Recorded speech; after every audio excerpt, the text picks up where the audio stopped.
हमारे अध्ययन का आज का विषय है शोध समस्या की परिभाषा एवं शोध समस्या के चयन के लिए आवश्यक शर्तें।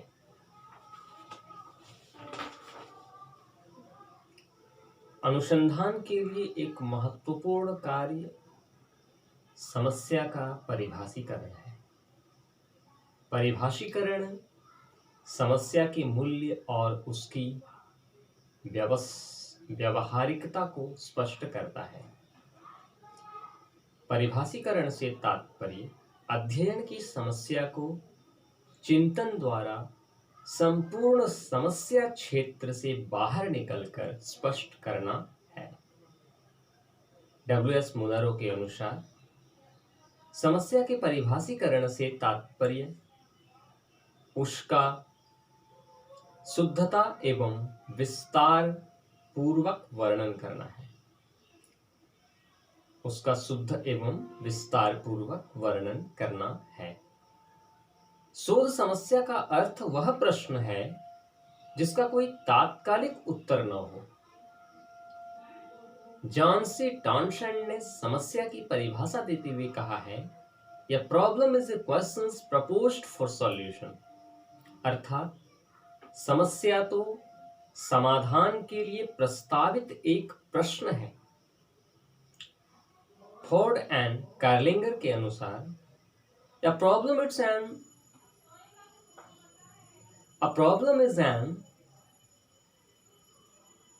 interrogative sentence or statement that asks what relations exist between two or more variables.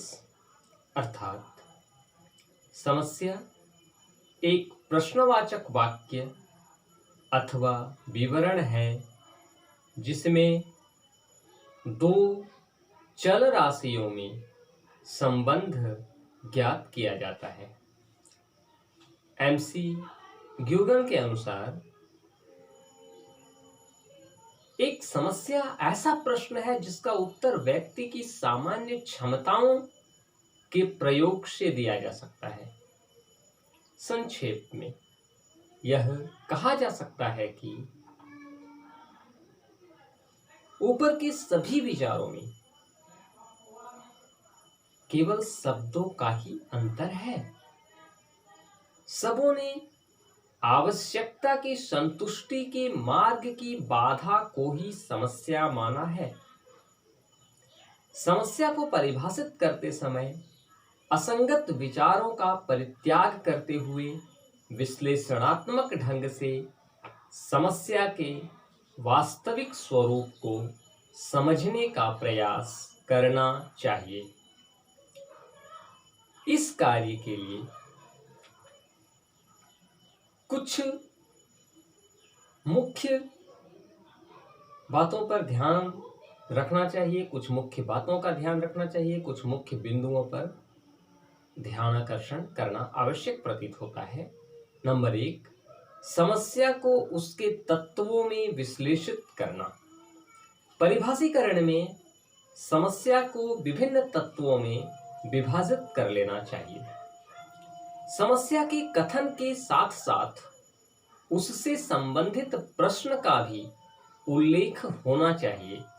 इस प्रकार समस्या के सभी पक्षों पर विचार कर लेना चाहिए। नंबर 2, अध्ययन की सीमा का निश्चय। विभिन्न तत्वों के विश्लेषण के बाद उसके स्वरूप, क्षेत्र तथा पद्धति की सीमा का निश्चय कर लेना चाहिए। Determining the limits of study, ये हमेशा ध्यान रखें। Number 3, survey of related literature, संबंधित साहित्य का सर्वेक्षण। समस्या से संबंधित साहित्य का सर्वेक्षण अत्यंत महत्वपूर्ण है। इसमें यह स्पष्ट किया जाता है कि समस्या के किन पक्षों पर किनके द्वारा कब, कितना और किस पद्धति से कार्य किया गया है तथा कौन सा पक्ष अछूता रह गया है जिस पर कार्य किया जा सकता है। इस कार्य से अनावश्यक पुनरावृत्ति से बचा जा सकता है तथा शोधकर्ता की गहनता स्पष्ट होती है। नंबर 4, सामग्री संकलन के स्रोत एवं विधियां, source of data and method. यहाँ यह स्पष्ट करना होता है कि सामग्री कहाँ तथा कैसे प्राप्त होंगे तथा उन्हें प्राप्त करने की विधि का भी उल्लेख होता है। इसमें सामग्री की विश्वसनीयता तथा वैधता का निर्धारण विशेष महत्वपूर्ण है। नंबर 5, प्रत्यय तथा अन्य विशेष शब्दों की व्याख्या, analysis of concept and other technical words. यह समस्या को स्पष्ट करने तथा उसकी योजना बनाने में सहायक होता है। यह विश्लेषण मापन को ध्यान में रखते हुए क्रियात्मक रूप में होना चाहिए। स्पष्ट व्याख्या के अभाव में शोध कार्य करते समय दिग्भ्रमित होने का भय रहता है। नंबर 6, मूलभूत धारणाएं, बेसिक अजम्पशन। प्रत्येक शोध कार्य कुछ मूलभूत धारणाओं के साथ आरंभ होता है। शोध का निष्कर्ष उन धारणाओं की पुष्टि के पक्ष अथवा विपक्ष में होता है। इन मूलभूत धारणाओं का स्पष्टीकरण समस्या के परिभाषीकरण का महत्वपूर्ण अंग है। इन सारी बातों को ध्यान में रख करके किया गया परिभाषीकरण समस्या की स्पष्टता में सहायक होता है और कार्य की रूपरेखा में इतनी स्पष्टता होती है कि कार्य सरल हो जाता है। शोध समस्या की परिभाषा एवं विश्लेषण के उपरांत यह बात स्पष्ट होता है कि शोध समस्या के लिए कुछ बातें आवश्यक हैं, जो इस प्रकार है। जरा उन बिंदुओं पर ध्यान दें। नंबर 1, ज्ञान में रिक्ति, गैप इन नॉलेज। जीवन के जिस क्षेत्र में रिक्ति नजर आती है वहां शोध समस्या दृष्टिगोचर होती है। यूं कहें कि शोध के लिए समस्या की अभिव्यक्ति सर्वाधिक स्पष्ट रूप में वहां होती है जहां सूचना का अभाव हो। नंबर 2, विरोधी परिणाम।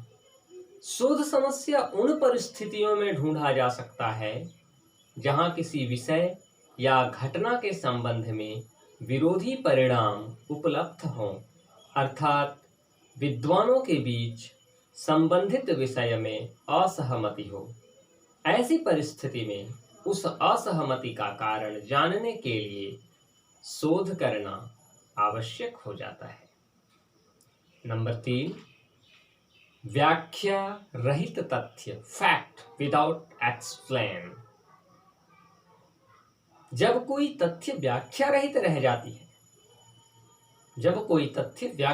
रह जाता है तो वहां एक समस्या उत्पन्न हो जाती है। अर्थात जब कोई तथ्य व्याख्या रहित सूचना के रूप में उपस्थित रहता है तो वहां समस्या दृष्टिगोचर होती है। तो ये सारी बातें होनी आवश्यक हैं।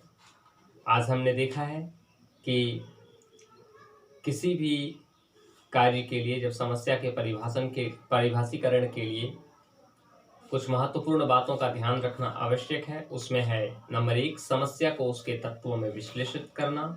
नंबर 2, अध्ययन की सीमा का निश्चय करना। नंबर 3, संबंधित साहित्य का सर्वेक्षण। नंबर 4, सामग्री संकलन के स्रोत एवं विधियां। नंबर 5, प्रत्यय तथा अन्य विशेष शब्दों की व्याख्या। नंबर 6, मूलभूत धारणाएं। इसके बाद शोध समस्या की परिभाषा के बाद यह स्पष्ट है, उसके विश्लेषण के बाद यह स्पष्ट होता है कि शोध समस्या रिसर्च प्रॉब्लम्स के लिए कुछ बातें आवश्यक हैं, वो बातें होंगी तभी शोध समस्या हमारे सामने उपस्थित होंगी और हम रिसर्च कर पाएंगे। तो उनमें नंबर 1 है गैप इन नॉलेज यानी ज्ञान में रिक्ति, नंबर 2 विरोधी परिणाम, नंबर 3 व्याख्या रहित तथ्य। अब अगले व्याख्यान में हम इसी टॉपिक को कंटिन्यू करेंगे और आगे हम देखेंगे समस्या के चुनाव के लिए क्या क्या शर्त है, समस्या के चुनाव की शर्तें। किसी भी शोध समस्या का हम सिलेक्शन करते हैं तो उसके लिए क्या क्या शर्त है, क्या क्या कंडीशंस हैं। Thank you.